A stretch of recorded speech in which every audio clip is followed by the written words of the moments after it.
and welcome to my first YouTube video. I'm so excited to finally be starting a YouTube channel. This feels super weird, just like standing in my room talking to a camera, so I guess it's gonna take some getting used to. Anyways, you read the title, you know this is going to be my July 2020 plan with me. I know this video is going up in like mid-July. I'm sorry it's so late. I procrastinate on everything, so it's totally my fault, but I hope you enjoy the video anyway. Anyways, I guess that's enough out of me, so without further ado, I'm going to hand you off to the voiceover. This month, I decided to recreate Amanda H. Lee's August 2018 setup, and the theme that she chose was fruit, so I included a bunch of different fruits in this setup, so you'll see some watermelon, oranges, lemons, limes, and a few extra ones that I decided to throw in there. I really liked how fun and colorful this theme was, and I wanted to try using more than one or two accent colors, which is what I normally do, so it was fun to change things up a little bit for this one. I started by drawing the base shapes for each fruit and then going over it later with the fineliner, which obviously keeps the fineliner from smudging, but it also adds an imperfect sort of doodly look to each fruit that I really liked. The markers that I used were the zebra mildliners and a couple of crayola super tips for the red and the orange. And the fineliner that I used was a tombow fineliner. I still don't know what those are called, but it's the size 0.5, I believe. Oh, and I also used the Sakura Jelly Roll white gel pen to go over each fruit and add some highlights to make them look more juicy, I guess, but then I did run into some issues with this. I think it's better than this. Oh. Yep. Be right back. This piece of crap is breaking. Yeah, I had to get another gel pen. Anyways, once my gel pen crisis was averted, I was able to finish the spread, and I actually really like how it turned out. The next page that I did was my monthly spread. I've actually gone away from using these because I really have nowhere to go, obviously because of the pandemic and the whole quarantine situation, but I'm determined this month to get back at it. I want to start using this spread to plan my posting schedule ahead of time, in addition to writing down my personal events and holidays and stuff that I normally do.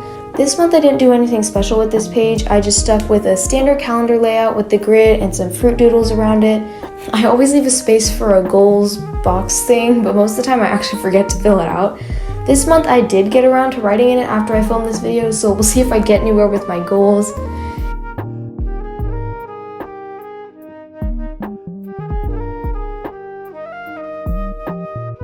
Here I am going over the fruit doodles with my fineliner and then the white gel pen. Even if I don't end up using the spread that much, I still really like how it turned out, and it looks super fun and colorful, and hopefully it'll motivate me to write in it more often than I usually do.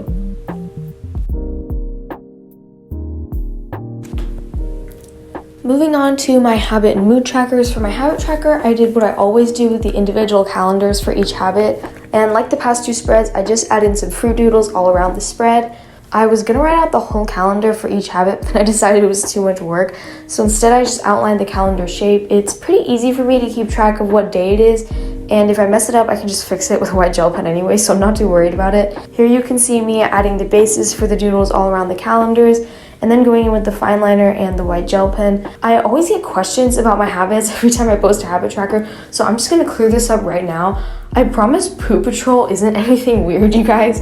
I have a dog, and Poo Patrol means I have to go and clean the yard that day. It looks really weird on a spread surrounded by habits like read and eat healthy and stuff, but it's one of my chores, it's not something gross. Anyways, for my mood tracker, I drew the cross section of a citrus fruit. This was really stressful for me because I'm really bad at drawing circles. Cue a flashback to the last month where I drew the circles so incredibly off-center that I had to write a title on the side. Yeah, I'm not good at drawing circles, but this one actually didn't end up looking too much like a bent hula hoop, so I'm pretty happy with it. I didn't know how to divide the circle evenly into 31 segments, so instead I just did 32 and then sort of messed around with it until they looked somewhat even. Listen, I'm not about to do math for this, okay? I added a few extra doodles on the side, a border, and then the spread was done. Starting in on my line of day page, I don't remember when I started doing these, but I'm really glad that I did. They don't really serve a particular purpose, I just think they're fun, and they either provide like a really good insight into how I was feeling a certain day, or they're just some like stupid lyric to a song that was stuck in my head, so it's always fun to go back and reread them. This spread was super simple. I just shaded every other line with a different color and went with a simple header at the top with a couple of orange slices on either side. I mimicked the same style header for my brain dump page. I actually stopped doing these for a while just because I didn't use them, but I think I might start coming in handy again with Instagram and YouTube content planning and brainstorming and stuff, so I decided to include it again this month. I just finished off the spread with a nice border, and then I was finished with this page. And last but not least is my first weekly spread of the month. Sometimes over the summer I get away from using these, but I want to make sure I don't stop entirely just because I feel like I'm more productive if I have a physical to-do list to check tasks off of. Is that just me? I don't know, but anyways, I really like this style of weekly spread because it's actually quite simple behind all the doodles and extra stuff, and they're pretty quick to put together. So for this one, I actually started with the headers this time, and then I went in with the bases for the fruit doodles afterwards. Then I outlined the fruit and started in on the boxes for each day. I made sure not to cut into any of the fruit while I did this, so it looks like the fruit was sitting on top of the boxes. And then I divided the boxes into tasks and events with the line above the task section. And then with my zebra mildliners, I added some drop shadows. I love the look of drop shadows because they always add a little bit of extra dimension if a spread is looking a bit plain. And finally, I finished the fruit, of course, with the highlights while my gel pen slowly gave out on me and ran out of ink.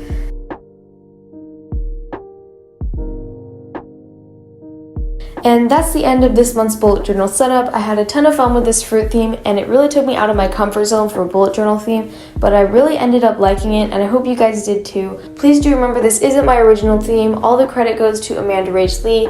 Even though I did put my spin on it and change some of the spreads, the idea is still hers, so I'll have her video linked in the description if you want to go and watch it. Thank you all for sitting down and planning with me or just watching the video.